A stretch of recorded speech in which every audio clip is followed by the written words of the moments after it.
월 34만 원으로 4억 만든다고요? 잘하기부터 시작해봤으면 좋겠어요. 붙고 해서 4억이 넘는 돈이 되고 그렇게 되는 거죠. 그거를 필수적으로 먼저 하고 다른 투자를 하셨으면 좋겠어요, 저는. 진짜 꼭 해야 되겠네요. 그렇죠.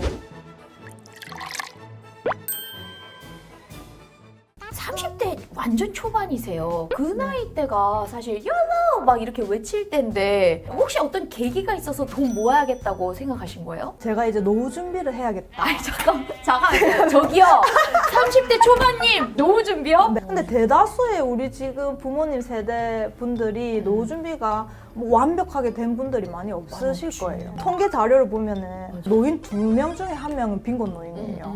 근데 실제 그렇게 빈곤한 노후를 맞이하신 분들한테 물어보면 공통적으로 하는 말이 내가 이렇게 될 줄 알았나.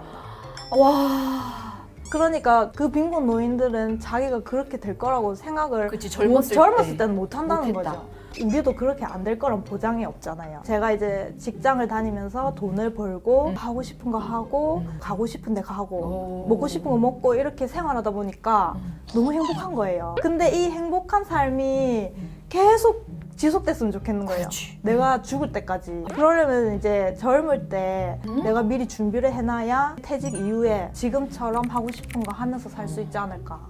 그 행복을 계속 유지하고 싶다라는 생각에 네네네. 근데 대부분 사실 그렇게 생각하기 어렵고 지금 일단 행복했으면 좋겠다라고 하면서 살잖아요. 그게 이제 욜로 하는 친구들이 이제 그런 마인드인데 사실 욜로도 원래 뜻은 You only live today가 아니고 You only live once잖아요. 한 번뿐인 인생인데 잘 살자 뭐 이런 그렇지. 의미인데 맞네. 잘 산다는 거는 오늘만 잘 살아서 될 게 아니고 내일도 잘 살아야 되고 그렇지. 10년 뒤에도 잘 살아야 되고 오늘만 살면 안 된다. 와 욜로의 새로운 정의 투데이가 아니라 원스가 맞다. 자 그러면 우리 할머니님이 직접 실제 해보시고 우리 2030 직장인이 하기에 이런 게 되게 아이디어하다라는 게 있을까요? 일단 재테크, 절세. 네. 재테크의 시작은 절세입니다. 우리 직장인들이 매년 연말정산을 하잖아요. 부양가족 없고 인적공개 안 되고 이러면 많이 뱉어내는 경우 있잖아요. 맞아요. 연말정산 잘하기부터 시작해봤으면 좋겠어요. 제가 이제 추천드리는 거는 연금저축펀드예요. 연금저축 그 34만 원씩 하는 거 그거 네, 맞나? 그거를 필수적으로 먼저 하고 다른 투자를 하셨으면 좋겠어요, 저는. 그거는 나라에서 개인 연금을 준비하는 거에 대가로 세액 공제를 해주잖아요. 연 소득이 5,500만 원 이하면은 16.5%를 세액 공제를 해주는데 그게 이제 연 400만 원 한도에서 400만 원 넣었을 때 66만 원이거든요. 월 34만 원. 그거부터 하고 나머지 투자를 해라 이거죠. 영상 보면서 또 궁금했던 게 월 34만 원으로 4억 노후 자금을 만든다고요? 어떻게 4억이 되죠? 우리가 이제 30세부터 60세까지 매월 34만 원을 넣잖아요. 어허. 그러면은 그 수익률을 7%만 잡아도 그게 나중에 4억이 넘는 돈이 된다. 복리 돼가지고 계속 그래요? 복리돼가지고 내가 실제 넣은 돈은 1억 2천밖에 안 돼요. 에? 34만 원을 30년 하면. 근데 그게 복리 효과로 붙고 해서 4억이 넘는 돈이 되고 그 중에 내가 세액공제도 환급받고 네네네네. 그렇게 되는 거죠. 진짜 꼭 해야 되겠네요. 그렇죠. 아니 왜냐면 이렇게 안 모으면 나중에 4억이란 목돈을 못 먹을 것 같아. 사람들이 다 이렇게 허공에 뿌려서 맞아요, 이렇게 맞아요. 뭉친 게 없을 것 같아. 그냥 이거는 내가 빼돌려 놓는 돈이다. 그래서 미리 그냥 빼놓잖아. 그렇게 생각하고 그냥 넣어야 돼요. 이게 연금이니까 예를 들어 65세부터 이제 개시를 해서 이렇게 나눠서 받는. 그렇죠. 만 55세 이후에 개시를 할 수 있거든요. 네. 그러면은 이제 내가 개시를 안 하고 싶으면은 만 55세가 넘어도 개시 안 하면 돼요. 뭐 65세 때 개시를 할 수도 있고 네, 네. 70세 때 개시를 할 수도 있고 그거는 이제 그때 가서 내 상황에 맞게 네, 필요하면 네. 빨리 개시하면 되는 거고 오케이. 아니면은 이제 조금 더 미뤘다가 개시를 해도 되는 거고. 근데 연금 계좌라고 하면 펀드도 있고 보험도 있고 막 IRP도 있고 네네네. 좀 복잡하단 말이에요. 우리가 이제 연금이라는 거는 3층 구조로 돼 있잖아요. 맨 밑에 국민연금이 있고 네. 퇴직연금이 있고 개인연금이 있어요. 국민연금은 국가에서 보장해주는 우리 월급에서 알아서 떼가거든요. 직장인 같은 경우에는 절반은 내가 내고 절반은 회사에서 내죠. 맞아. 그리고 두 번째 퇴직연금은 직장인 같은 경우에는 1년을 일하면 한 달치 월급이 퇴직금으로 쌓여요. 나도 모르는 사이에 퇴직금이 쌓이고 있어요. 퇴직연금이. 오. 그래서 직장 생활을 오래 하면 퇴직 이후에 특별히 노후 준비 안 해도 먹고 살만하다 하는 이유가 직장 생활을 오래 하면 자연적으로 국민연금, 퇴직연금이 준비가 되기 때문에 그렇네. 크게 문제가 없는 거예요. 이중 장치까지는 완성이 네, 되는구나. 2층까지는 완성이 되는 거죠. 오케이. 퇴직연금에서 나온 게 개인이 회사에서 받는 퇴직금 말고도 내가 따로 준비한다 해서 만드는 게 IRP 계좌예요. 그 IRP에도 700만 원까지는 세공제가 되거든요. 네. 거기에 마지막 3층이 개인연금이에요. 개인이 따로 준비하는 게 바로 개인연금인데 그 개인연금이 운용사에 따라서 은행에서 가입하는 거는 연금저축신탁, 보험사에서 가입하면 연금저축보험, 증권사에서 가입하면 연금저축펀드. 그 중에서도 제가 추천드리는 거는 연금저축펀드예요. 증권사에서 연금 계좌 한 개 개설해가지고 거기로 납입하고 내가 사고 싶은 ETF와 같은 상품을 사면 되는 거예요. 신탁이나 보험 같은 경우에는 원금 보장은 되죠. 근데 수익률이 낮아요. 사업비 겁내 뛰더라고요. 그게 그러니까 사업비 떼주면은 내가 호갱이 되는 거예요, 사실은. 금감원 보도자료를 보면 네. 연평균 수익률이 연금저축신탁이나 연금저축보험은 1%대예요. 근데 연금저축펀드는 17%. 와. 왜냐면 워낙 장이 좋았기 네, 때문에. 그렇지. 그리고 은행이나 보험사에 그냥 맡기는 것보다는 네. 내가 직접 증권사 계좌를 개설해서 하시는 게 좋고, 내가 예를 들어서 연금저축신탁이나 보험에 지금 계속 납입하고 계신 분들 있잖아요. 네. 그런 분들은 어떡해요? 펀드로 이전을 하면 돼요.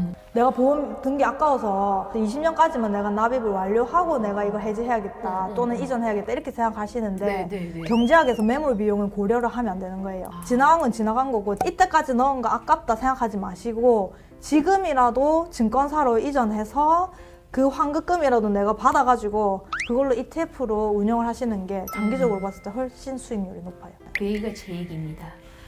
제가 연금 보험을 들었었는데 10년을 다 그래서 납입을 했어요. 그래서 이제 한 107% 되더라고요. 그게 말이 안 되잖아요. 10년을 납입했는데 105%밖에 안 받는다는 게 10년을 미국 나스닥 100에 넣었으면 지금 30 몇 배입니다. 이전하시면 됩니다. 이전을 펀드로 해야 돼. 투자 얘기를 좀 해볼게요. 혹시 할머니님 많이 고수하고 있는 투자 원칙이 있을까요? 제 투자 원칙은 본업에 충실하자입니다. 와우. 재테크를 하든 뭐 부동산 투자를 하든 주식 투자를 하든 그게 내 본업에 지장을 주면 안 된다고 생각해요. 가장 중요한 거는 제 본업이에요. 계속 주식창을 쳐다보시는 분들이 요즘에 많잖아요. 화장실 계속 들어앉아 있고 그거는 내 본업에 지장을 준다고 생각을 하는 거죠. 본업을 할 때는 본업에 충실하고 투자는 알아서 굴러가게 놔둬야 된다. 내 신경을 많이 쓰지 말아야 된다? 그렇죠. 오. 한번 사놓으면 그 뒤로는 내가 쳐다볼 일 없이 알아서 굴러가게 아웃소싱 해놓고 오. 나는 본업에 충실하는 거죠. 장기 네. 투자는 어차피 시간이 돈을 벌어주잖아요. 시간이라는 종목이 돈을 벌어주기 때문에 내가 관여를 하든 안 하든 시간만 흘러가면 되잖아요. 그러니까 그냥 놔두면 되는 거예요, 굴러가게. 와. 근데 물론 내가 좋은 자산을 샀다는 가정하에 그렇죠. 네. 그러니까 사기 전에 그만큼 공부하고. 공부를 하고 나만의 확신을 가지고 음. 투자를 해야 되는 거죠. 그럼 혹시 할머니님은 주식 네. 그러면 어떻게? 미국 ETF만. 그것만 괜찮은가요? 미국 ETF를 하면 좋은 점이 그 시장 수익률이 장기적으로 우상향한다는 그걸 믿는다는 가정하에 그냥 들어가는 거잖아요. 그렇기 때문에 내가 수시로 쳐다볼 필요도 없고 다른 사람들 말에 휘둘릴 필요도 없고 네. 그냥 꾸준히 장기 투자를 한다고 생각하고 넣으면 되니까 저한테 딱 맞더라고요.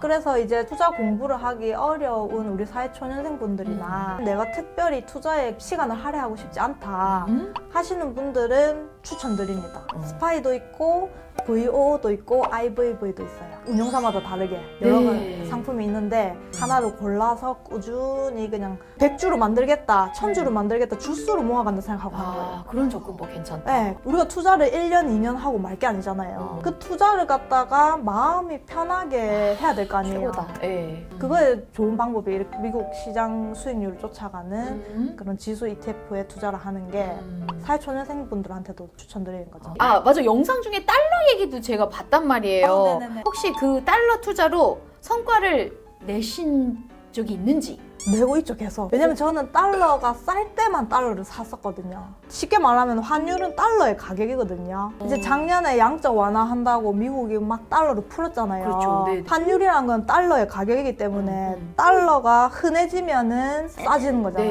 네. 근데 지금 요즘에 이제 연준에서 금리 인상하니까 시중의 통화량이 감소하면서 환율이 오르잖아요. 네. 그렇게 시대에 따라서 이제 지금은 제가 달러를 제 한국 돈 주고 사진 않죠. 단기간에 환차익을 바라는 게 달러 투자가 아니라 달러가 쌀 때 달러를 계속 사 모으는 거죠. 달러는 안전자산이니까. 그래서 저는 작년에 이제 환율이 낮을 때 달러를 사 모아 놨었고 네. 그 달러를 가지고 미국 ETF가 한 번씩 이렇게 꺾일 때 쌀 때, 세일가 네. 나왔을 때 어. 사 모으는 거죠. 미국 ETF를 하면 좋은 점이 달러로 사잖아요. 그렇죠. 미국 주식을. 그렇지, 달러로 사지. 그러니까 자연적으로 달러 투자 효과가 있어요. 그렇지. 주가가 떨어져도 내가 환율이 높으면 그게 해지가 돼요. 그러니까 요즘 같이 막 국제 정세가 좀 심란해서 환율도 올라가고 실제 미국 주식도 가격도 떨어졌지만 달러 가격이 올라갔기 때문에 해지가 되는 거죠. 해지가 됐다. 네. 달러는 쌀 때 사두면 좋다. 이거는 여러분 다 기억해 두시면 진짜 좋겠네요. 그럼 혹시 환율에 대해서 공부하는 방법이 따로 있으세요? 경제 뉴스를 많이 봐야 되죠. 음. 처음에는 진짜 이게 무슨 말인가 싶거든요. 이게- 근데 그걸 매일매일 보다 보면은 그 눈에 들어와요, 그게. 그래서 의도적으로 하루에 10분이라도 시간을 내서 경제 뉴스 봐야 된다. 집이 있으세요 벌써 여러분 30대 초반인데 이게 청약에 당첨되신 건지 그 맞아요? 근데 청약에 당첨되기가 엄청 어려운데 그게 어떻게 되었어요? 저 같은 경우는 이제 아무 생각 없이 넣었는데 그런 마음은 맞아요. 근데 말씀드리고 싶은 게 여러분들은 절대 아무 생각 없이 넣으시면 안 돼요. 저는 이제 연습 삼아서 넣었는데 당첨이 됐어요. 그게 그냥 부산에 있는 건가요? 부산에 그쵸? 있는데 제가 부동산에는 관심이 하나도 없었어요 그때는. 우연히 학교 사람들이랑 모임에 갔었는데 거기 한 선배가 요즘에 부산에 마이너스 피가 없다. 그러니까 청약이 뜨면은 웬만하면 무조건 넣어라. 그렇네. 그런 말을 해줬어요. 네네. 제가 그 말을 이제 귀에 담고 있다가 청약 통장이 있으니까 한번 써먹어 봐야겠다. 그래가지고 이제 청약홈을 깔고 부산에 주요 입지가 좋다는 해운대구, 수영구, 동래구에 알림 설정을 해놓고 있던 어느 날 알림이 뜨길래 연습 삼아 넣었어요. 근데 그게 당첨이 돼버린 거예요. 근데 표정이 왜 안 좋아요? 좋은 거 아니에요 그러면? 제가 노렸던 단지는 따로 있었는데 제가 생각했던 단지는 아니었기 때문에 아무래도 당첨이 되고도 그렇게 기쁘진 않았으나 다행히 그 단지가 입지가 그렇게 나쁘지 않아서 저는 이제 계약을 했죠. 근데 조심해야 될 게 내가 당첨을 돼서 계약을 안 한다고 해도 그 청약 통장은 날아가요. 그 청약 통장은 한번 내가 당첨이 되면 당첨 해지를 시키고 새로 만들어야 되거든요. 그렇기 때문에 소중한 기회예요, 이게. 웬만하면 당첨되면 계약을 해야 되는 거죠. 그렇기 때문에 그런 것도 신중하게 고려해서 넣어야 되는 거죠. 그래서 여러분들은 절대 내가 지금 당장 그 분양 계약을 할 수 있는 계약금이 있고 진짜 내가 계약을 한 달째만 넣어야 된다. 사실 그 계약금, 중도금 뭐 이런 돈이 소액이 아니란 말이에요. 그래도 기본 몇 천이잖아. 그렇죠. 그러면 이거를 어떻게 우리가 감당을 할 수 있을까? 그러니까 이제 종잣돈을 모아놔야 돼요. 제가 생각했을 때는 첫 집을 마련하기에 가장 좋은 방법이 아파트를 분양받는 거예요. 분양가는 쉽게 말하면 공급가잖아요. 네. 아파트를 공급가에 사는 거잖아요. 그치, 그 다음에 프리미엄이 이렇게 붙죠. 프리미엄 붙으면서 쭉쭉쭉 입주 후에도 쭉쭉쭉 이렇게 계속. 물가 상승률만 반영해도 이렇게 네. 장기적으로 우상향 하잖아요. 그렇죠. 그러니까 제일 싼 가격에 살 수 있는 거예요, 분양가가. 그래서 분양을 받는 게 제일 좋은 방법인 것 같아요. 분양은 처음에 10%만 내면 되거든요, 맞아요. 계약금은. 10%만 내고 중도금은 내가 은행에서 중도금 대출로 알아서 착착착착 들어가고 네. 그다음에 잔금 때 내가 주택담보대출로 전환해서 등기치고 입주를 하면 되는 거거든요. 와. 그러니까 내가 직장만 있으면 돼. 네네네. 내 직장만 있으면 은행에서 돈을 빌려주잖아요. 네네. 직장만 있으면 아파트 분양받아서 첫 집 마련하는 게 제일 좋은 방법인 것 같아요, 제 생각에는. 맞아. 근데 진짜 종잣돈 없어서 막 청약 혹시 당첨됐는데 그 뭐지? 취소 그렇죠. 이런 사람 계약 있어요? 포기하시는 계약 분들도 포기. 있어요. 예.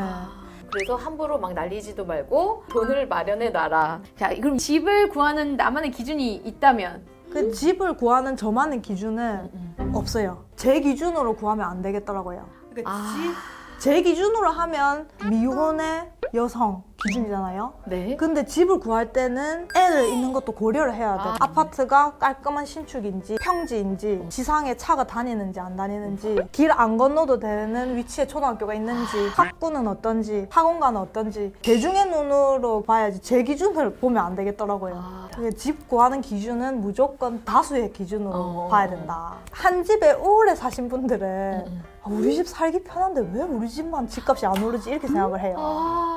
저희 부모님이 그렇거든요. 네. 30년째 같은 아파트에 살고 있어요. 제가 말씀드리는 게 30년을 살았는데 안 편한 게 이상하지. 30년을 살았으면 당연히 편하지. 저기 산꼭대기 집도 편하겠다. 30년 네. 살았으면 맞네. 그러니까 한 집에 오래 사신 분들은 신축 아파트가 왜 좋은지도 몰라요. 아이고야. 신축 아파트에 안 살아봤기 때문에. 그러니까 자기 기준으로 생각하면 안 되고 대중의 기준으로 생각을 해야 된다.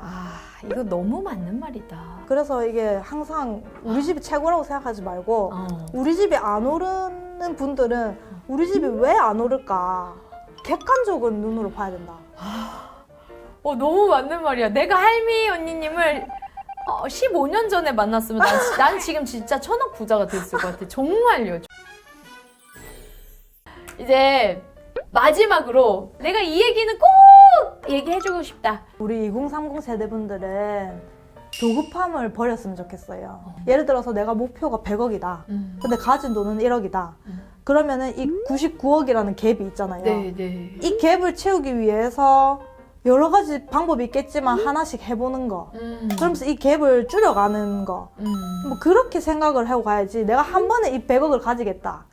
그런 건 세상에 없습니다. 경제적 자유가 한순간에 이루어지는 게 아니잖아요. 그렇기 때문에 조급하게 생각하지 말고 시간이 많다고 생각하고 하나하나씩 내가 이뤄간다는 생각으로 본업에 충실하면서 투자 활동을 하셨으면 좋겠고 하루하루 열심히 최선을 다해서 살았으면 좋겠습니다. 와, 우리 MZ세대 여러분들의 경제적 독립을 위한 우리 돈잎맛의 부터비의 노력이 이렇게 오늘도 여러분 계속되고 있습니다. 오늘 영상도 정말 좋았죠? 좋아요 꾹꾹.